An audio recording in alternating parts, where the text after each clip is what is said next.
রাজ্য পুলিশকে ফের চরম ভৎসনা কলকাতা হাইকোর্টের।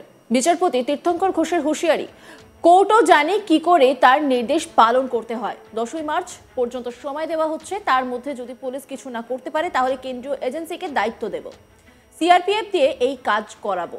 রানীগঞ্জ এলাকার এক রাষ্ট্রায়ত্ত ব্যাংক থেকে লোন নিয়ে রামপুরহাট এলাকার এক ব্যক্তি জেসিবি কেনার পর তার টাকা না মেটানোয় এবং সেই জেসিবির হদিশ না পেয়ে রাষ্ট্রায়ত্ত ব্যাংক মামলা করে হাইকোর্টে। সেই মামলায় এদিন 2023 সালের নির্দেশ পুলিশ কার্যকর করতে ব্যর্থ হওয়ায় আর রাজ্যের কৌশলী পুলিশকে বাঁচানোর চেষ্টা করা তাকেও ভৎসনা করে আদালত। এ বিষয়ে বিরক্ত বিচারপতি তীর্থঙ্কর ঘোষ বলেন, জেসিবি কোথায়? রাজ্য যদি মনে করে হাইকোর্টের নির্দেশ মানবে না, কোর্ট জানে কি করে নির্দেশ পালন করাতে হয়। ডিভিশন বেঞ্চে গিয়ে এই অর্ডার খারিজ করান, আর তা না হলে নির্দেশ কার্যকর করুন। আগের নির্দেশ কার্যকর করেনি রাজ্য, জেসিবি অ্যাটাচ করুন। বিচারপতি আরো বলেন, আপনারা যদি কোর্ট অর্ডার না মানেন, কোর্ট আপনাদের সমস্যা দেখবে না। রানীগঞ্জ থানা ফেল করেছে, রামপুরহাট থেকে কোনো অভিযুক্তকে ধরা যাচ্ছে না। কে সেই প্রভাবশালী, কত বড় শক্তিমান তিনি? জেসিবি কোথায়? ভুলে যাচ্ছেন এটা হাইকোর্টের অর্ডার, আপনাদের দিয়ে হবে না, সেন্ট্রাল এজেন্সিকে দায়িত্ব দেব। ভুলে যাবেন না, তদন্তকারী অফিসারকে কিন্তু নিউ টাউন আইসির মতো অবস্থা হবে। এসপি শুধু নয়, 7 দিন সময় চাইছেন, কাজ না হলে সিআরপিএফ নামিয়ে অর্ডার কার্যকর করব। 10ই মার্চ শেষ সুযোগ।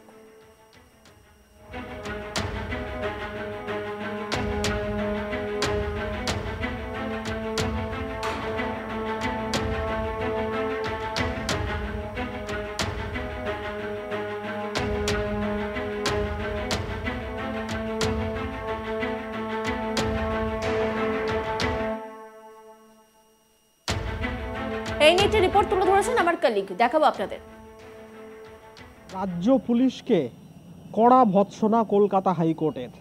বিচারপতি তীর্থঙ্কর ঘোষ কলকাতা হাইকোর্টের একটি নির্দেশ রাজ্য পুলিশ এতদিনে পালন না করায় চরম ভৎসনা করলেন রাজ্যের আইনজীবীকে এবং রাজ্য পুলিশের ভূমিকাকে। তিনি বলেন, আপনারা ভুলে যাচ্ছেন কেন, এটা কোর্টের নির্দেশ। আপনারা যদি না পারেন কেন্দ্রীয় এজেন্সিকে দেব, প্রয়োজনে কোর্ট জানে কি করে তার নির্দেশ পালন করাতে হয়, প্রয়োজনে সিআরপিএফ দিয়ে এই নির্দেশ পালন করাবো। 10 মার্চ পর্যন্ত সময় দেওয়া হচ্ছে, তার মধ্যে যদি তদন্তকারী অফিসার ওই ব্যক্তিকে ধরে আনতে না পারে, তাহলে কলকাতা হাইকোর্ট প্রয়োজনে সিআরপিএফ দিয়ে ওই ব্যক্তিকে খুঁজে বের করবে। পুলিশের বক্তব্য ছিল যে ওই ব্যক্তিকে খুঁজে পাওয়া যাচ্ছে না, তার জন্যেই পুলিশ এখনো পর্যন্ত পদক্ষেপ করতে পারেনি। কলকাতা হাইকোর্ট সূত্রে যেটা জানা যাচ্ছে যে একটি রাষ্ট্রায়ত্ত ব্যাংক থেকে রামপুরহাট এলাকার এক ব্যক্তি রানীগঞ্জ থানা এরিয়ার একটি রাষ্ট্রায়ত্ত ব্যাংক থেকে বিপুল পরিমাণ অর্থ লোন নিয়েছিলেন জেসিবি মেশিন কেনার জন্যে। তারপর সেই মেশিন কেনার পর যদিও যেটা আদালত সূত্রে খবর যে তিনি আদৌ ওই মেশিন কিনেছিলেন কিনা সেটাই নিয়েই সন্দেহ আছে, এবং ওই টাকা নিয়ে তিনি চম্পট দেন। তারপর ব্যাংক শেষ পর্যন্ত বাধ্য হয়ে কলকাতা হাইকোর্টের দ্বারস্থ হয়। কলকাতা হাইকোর্ট গত বছর কলকাতা হাইকোর্ট নির্দেশ দিয়েছিল যে ওই ব্যক্তিকে, পুলিশকে কলকাতা হাইকোর্ট নির্দেশ দিয়েছিল যে ওই ব্যক্তিকে ধরতে হবে, এবং শুধু ওই ব্যক্তিকে ধরতে হবে না, জেসিবি মেশিন কোথায় সেটাও রাজ্যের পুলিশকে নির্দেশ দিয়েছিলেন বিচারপতি, যাতে সেটা চিহ্নিত করে তার থেকে সেই জেসিবি পে লোডার যেটি তিনি ব্যাংক ঋণের মাধ্যমে কিনেছিলেন সেটি যাতে ব্যাংক নিয়ে নেয়। কিন্তু তদন্তকারী অফিসার এবং রাজ্য পুলিশের ভূমিকার বলা যায় যে ভূমিকায় অত্যন্ত অসন্তুষ্ট রাষ্ট্রায়ত্ত ব্যাংক। তারা ফের কলকাতা হাইকোর্টের দ্বারস্থ হন এবং বিচারপতি তীর্থঙ্কর ঘোষের এজলাসে মামলা দায়ের হয়। বিচারপতি ঘোষ বিষয়টি দেখার পর একেবারে ক্ষোভে ফেটে পড়েন এবং তিনি বলেন, কে সেই ব্যক্তি, তিনি কি এতই প্রভাবশালী, কোথায় রয়েছে সেই ব্যক্তি, এবং তদন্তকারী অফিসার যদি ওই ব্যক্তিকে খুঁজে বের করতে না পারে তাহলে নিউ টাউন থানার আইসির মতো তার হাল করবেন বিচারপতি বলেও রীতিমতো হুঁশিয়ারি দেন। এবং 10 মার্চের মধ্যে যদি ওই ব্যক্তিকে খুঁজে বের করতে না পারে এবং জেসিবি যে মেশিন কেনা হয়েছিল বলে উল্লেখ করেছে ব্যাংক, সেই প্রয়োজনেই বা সেই কারণেই ঋণ নিয়েছিল ওই ব্যক্তি। কোথায় সেই জেসিবি মেশিন? পুলিশ কেন এতদিনে তা উদ্ধার করতে পারলো না বা খুঁজে বার করতে পারলো না? এই নিয়ে একেবারে বলা যায় যে রাজ্য পুলিশের ওপরে চরম ক্ষোভ ব্যক্ত করেছেন বিচারপতি, এবং তিনি হুঁশিয়ারি দিয়েছেন 10 মার্চ পর্যন্ত সময় দেওয়া হচ্ছে।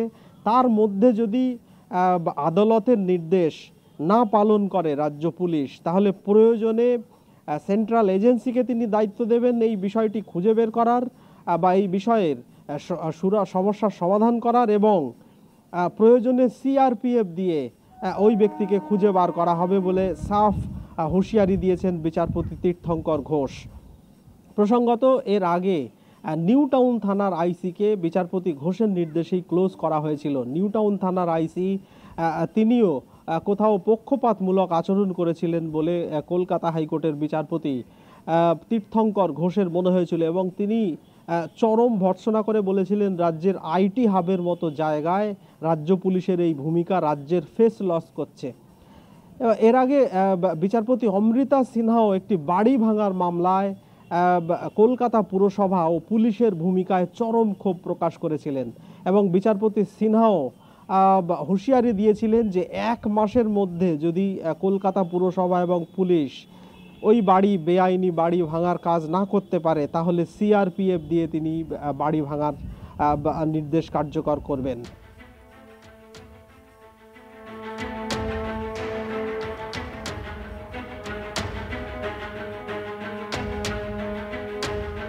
রাজ্য পুলিশকে ফের চরম ভৎসনা কলকাতা হাইকোর্টের। বিচারপতি তীর্থঙ্কর ঘোষের হুঁশিয়ারি, কোর্টও জানে কি করে তার নির্দেশ পালন করতে হয়। 10ই মার্চ পর্যন্ত সময় দেওয়া হচ্ছে, তার মধ্যে যদি পুলিশ কিছু না করতে পারে তাহলে কেন্দ্রীয় এজেন্সিকে দায়িত্ব দেব, সিআরপিএফ দিয়ে এই কাজ করাবো। রানীগঞ্জ এলাকার এক রাষ্ট্রায়ত্ত ব্যাংক থেকে লোন নিয়ে রামপুরহাট এলাকার এক ব্যক্তি জেসিবি কেনার পর তার টাকা না মেটানো এবং সেই জেসিবির হদিশ না পেয়ে রাষ্ট্রায়ত্ত ব্যাংক মামলা করে হাইকোর্টে। সেই মামলায় এদিন 2023 সালের নির্দেশ পুলিশ কার্যকর করতে ব্যর্থ হওয়ায় আর রাজ্যের কৌশলী পুলিশকে বাঁচানোর চেষ্টা করায় তাকেও ভৎসনা করে আদালত।